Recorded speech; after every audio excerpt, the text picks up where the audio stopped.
Hello everyone. In this tutorial, we will show you how to change an application's sign-on policy in Okta.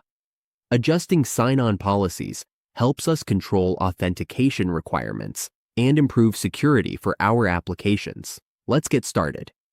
On the Okta dashboard, we go to our applications.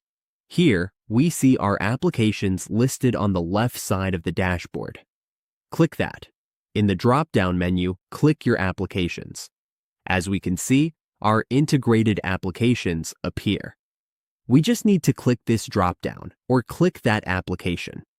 On the sign-on page, we can edit the sign-on method by clicking this edit button. Here, we choose the authentication method we want, such as admin approval, user password reset, PIN, or password.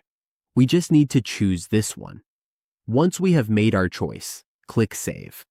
This is how we change an application's sign-on policy in Okta. By updating these settings, we can better manage user access and keep our organization secure.